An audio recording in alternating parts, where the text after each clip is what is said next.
भगवान विवाह की तैयारी करने लगते हैं। विवाह कर दो, तो विवाह पहले किसका किया जाए? शास्त्र मत बात है, सबसे बड़े पुत्र का विवाह कर देना चाहिए। ये लोक रीति में परंपरा है, लेकिन शिव पुराण में थोड़ी सी हटके बात कही गई है। बोले विवाह उस पुत्र का करना चाहिए जो ठीक ठीक ठीक ठीक गृहस्थ जीवन का उपभोग कर सके और अपने जीवन का निर्वाह कर सके। क्यों?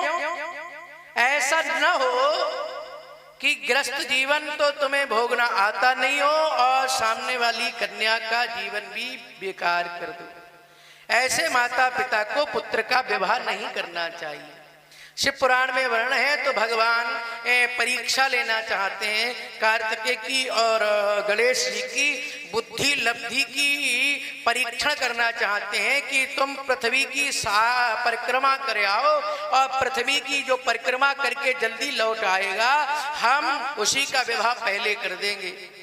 गणेश जी महाराज विचार करने लगे, एक तो मोदक प्रिय मुद मंगल दाता, विद्या वारिद बुद्ध विधाता। लड्डू खा खा के महाराज हम बहुत पेट थोड़ा बड़ा हो गया है। अब जिसका पेट बड़ा हो गया हो लंबोदरम परम सुंदरमेकदंतम, लंबोदर है ना, लंबोदर हो गए तो उस आदमी को भी जल्दी भाग नहीं मिलता है और बिल्कुल शरीर से पतला दुबला हो, बिल्कुल सुता हुआ शरीर हो, वो आदमी जल्दी भाग जाएगा। अब कार्तिकेय भगवान तो पिताजी को माताजी को प्रणाम करके मोर पर बैठकर और परिक्रमा करने के लिए चल दिए। इधर क्या हुआ, गणेश भगवान माता पिता को प्रणाम किए और प्रणाम करके धीरे धीरे धीरे धीरे थोड़ी दूर 1-8 किलोमीटर बेचारे चल पाए थे और जाकर एक सरोवर में जाकर बैठ गए। विचार करने लगे, हम तो कभी भी एक परिक्रमा पृथ्वी की कर ही नहीं पाएंगे। कैलाश पर्वत की परिक्रमा करना मुश्किल है, पृथ्वी की परिक्रमा कैसे कर पाएंगे महाराज?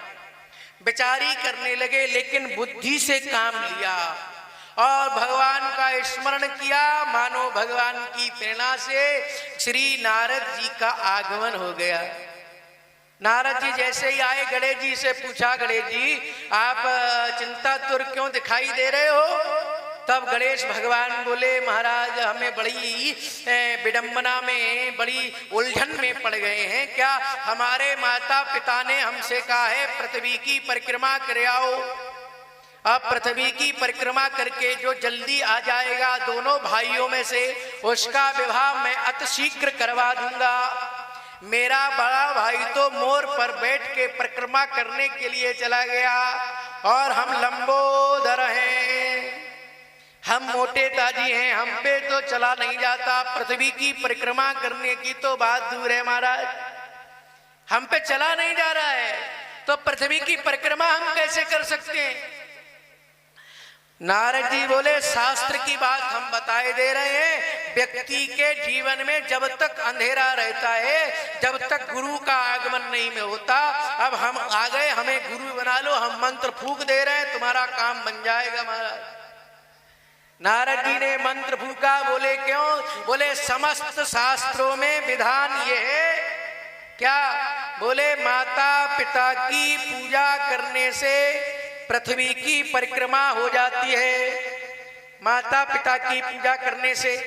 इसीलिए तुम माता पिता की पूजा करो और माता पिता को बिठाल कर पृथ्वी की वो माता पिता की परिक्रमा करो। 1 2 3 4 5 6 7 और 7 परिक्रमा करने पर मानो तुम्हें पूरी पृथ्वी की परिक्रमा का फल मिल जाएगा।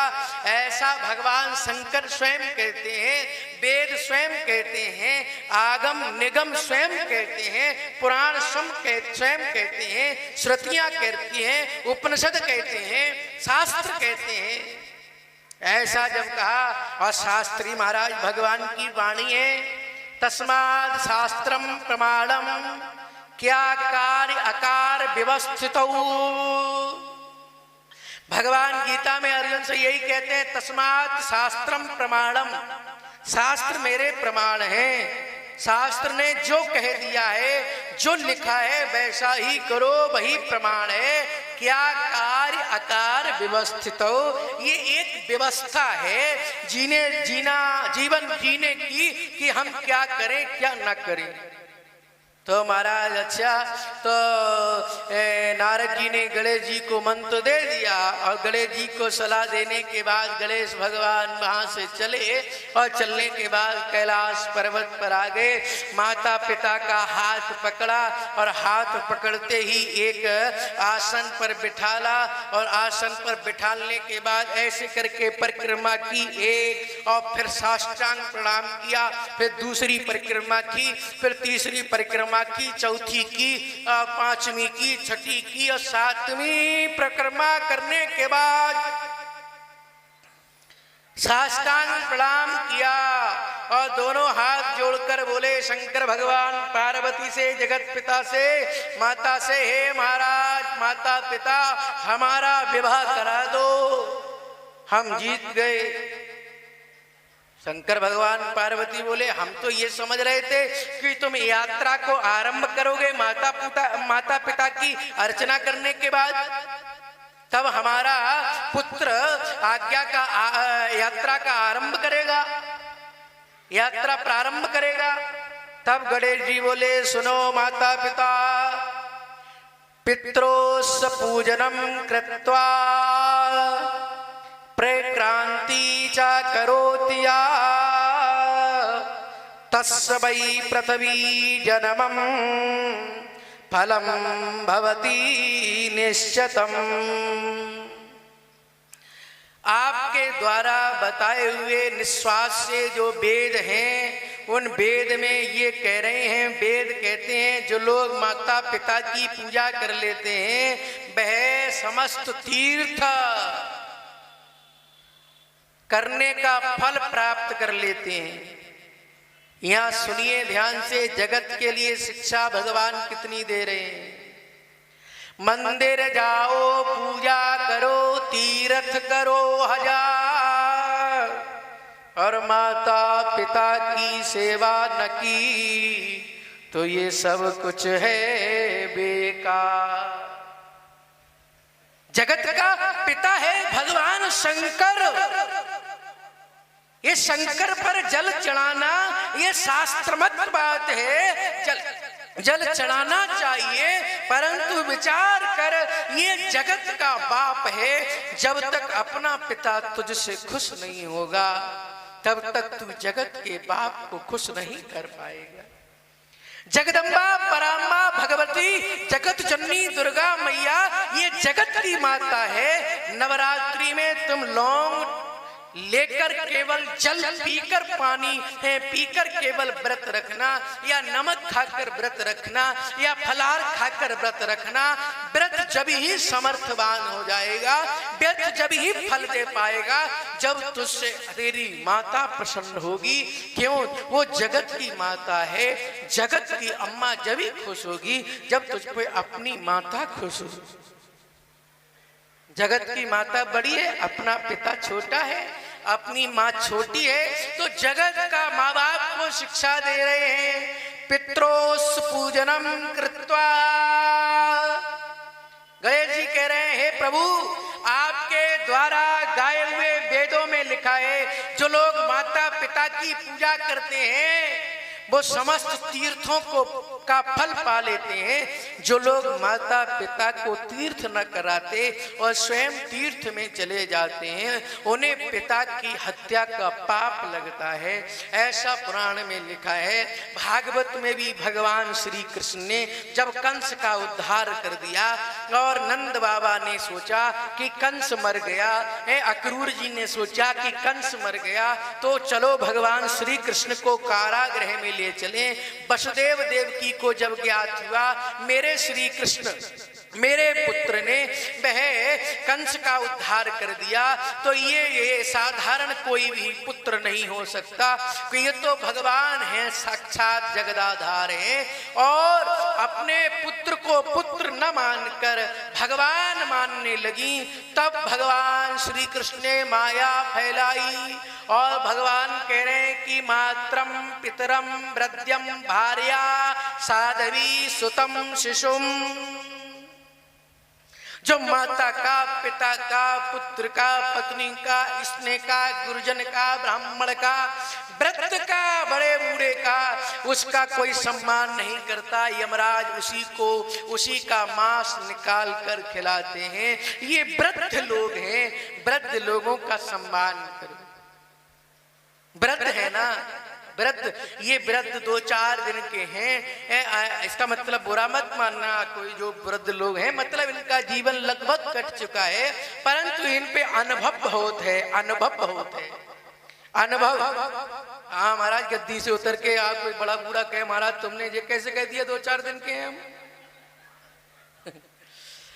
मतलब इनका जीवन कट चुका है, इनके पास अनुभव बहुत है, इनके पास शक्ति तो नहीं रही है परंतु अनुभव बहुत है। जैसे अंधी जवानी, लंगड़ा बुढ़ापा, अंधी जवानी, लंगड़ा बुढ़ापा, इनसे अनुभव ले लो। इनके पास बैठकर इनसे अनुभव लोगे, क्योंकि इनका जीवन इतना बीत गया है, इनके पास अनुभव के भंडार हैं। ऐसा अनुभव ले लेगा तो तेरा जीवन बदल जाएगा।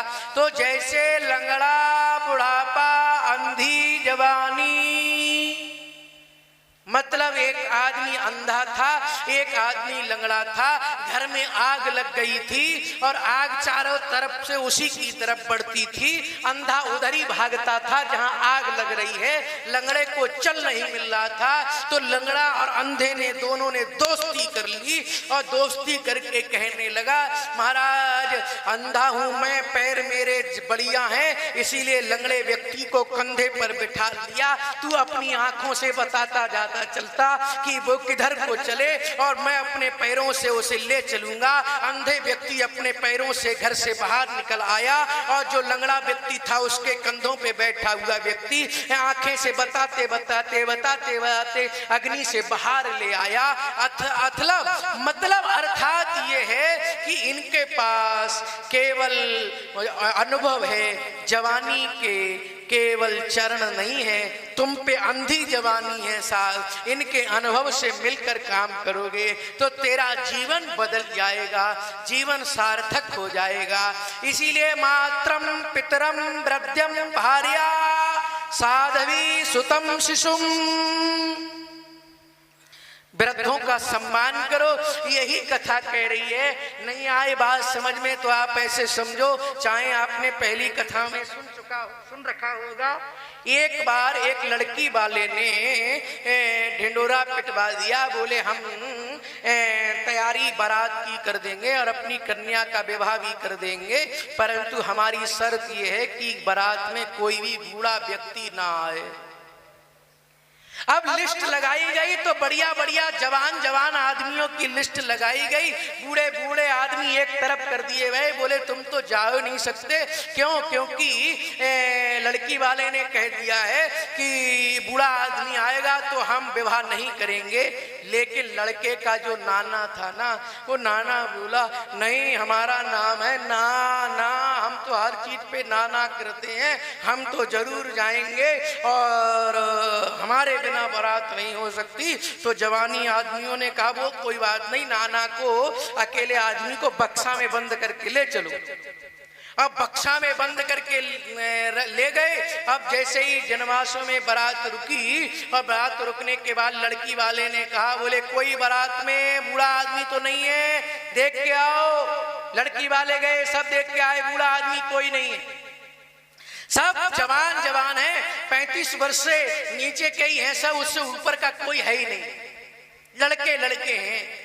एक महात्मा कहते थे, बोले इनमें बुद्धि कहां से आवे, इनका नाम ही है लड़के, इनका नाम का अर्थ का विचार करो, इनसे क्या कहते हैं? लड़के। अब ये तो लड़के ही हैं, इनमें कहां से आए बुद्धि? इसीलिए बताया, बोले जाओ देख के आओ। बोले सब लड़के लड़के एकत्र हैं। बूढ़े लड़की के पिता ने कहा, बोले जाओ भामरे जब पड़ेंगी, जब हमारे गांव के बाहर जो नदी है उस नदी में पानी की जगह दूध बहा दो, दूध की नदियां बहा दो। अब सब घबरा गए, जवान जवान पूरी अपनी खोपड़ी, अपना दिमाग और पूरा गूगल पे और वो व्हाट्सएप पे, गूगल बाबा पे, सब पे खोजें। लेकिन वो खोजने की बात ही नहीं, वो तो अनुभव का बात थी। नहीं, विवाह नहीं हो सकता। बारात ले गए, लौटालने लगे। बारात लौट के आ रही थी, जब चलने ही वाले थे तो एक बाराती ने, लड़के ने कहा, बोले बारात तो लौट के ही जा रही है, ये नाना को काहे मारे हो? नाना को तो बक्से में से निकाल दो। अब नाना को बक्से में से जैसे ही निकाला, नाना बोले विवाह हो गया। बोले नहीं हो सकता, लड़की वाले की शर्त ही ऐसी है। अरे बताओ तो क्या शर्त है? बोले लड़की वाले ने कहा है हमारे गांव में जो नदी बह रही है जल की, उसमें दूध बहा दो, उसमें दूध। नाना बोले मूर्खों, जरा जरा सी बातों पे कहीं बारात लौटा करती है। और जरा सी बात कह रहे हो, तुम सटिया गए हो बुढ़ापे में, इतना दूध कहां से लेके आएंगे? नाना बोले जाओ उनसे कह देना दूध का इंतजाम हो गया है, तुम भामरों का इंतजाम करो, भामरों का इंतजाम करो। बोले क्या? बोले जाओ लड़की वाले के पिताजी से कहना नदी खाली तुम करा दो, दूध हम बहा देंगे।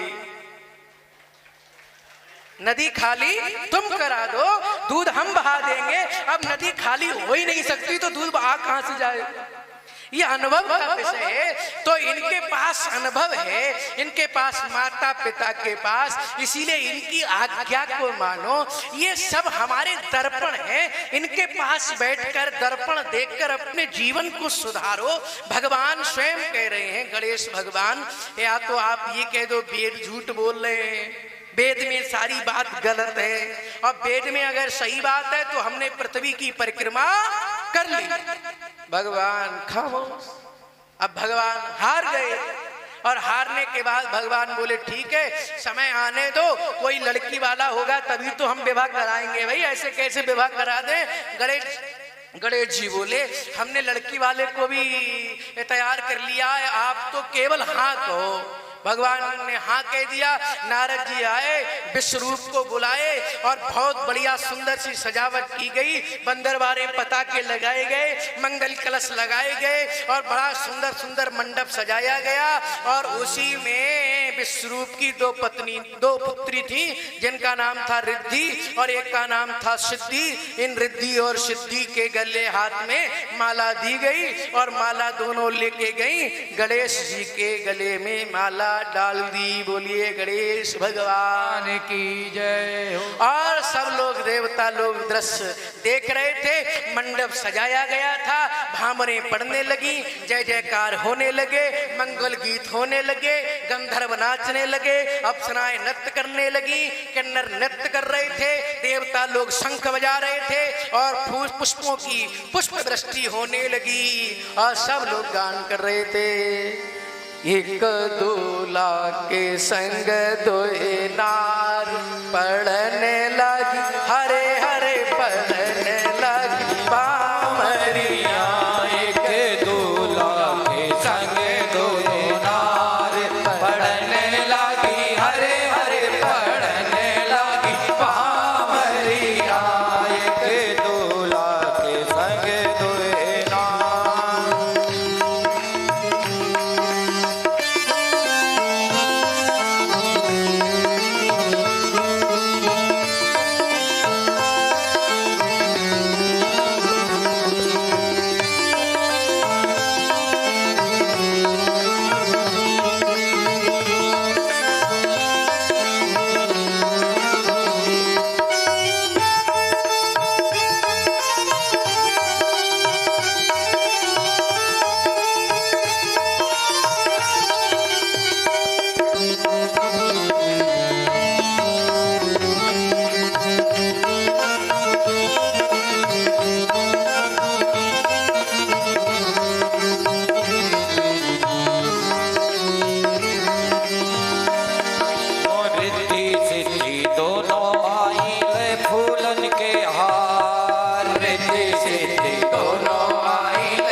गणेश भगवान की जय।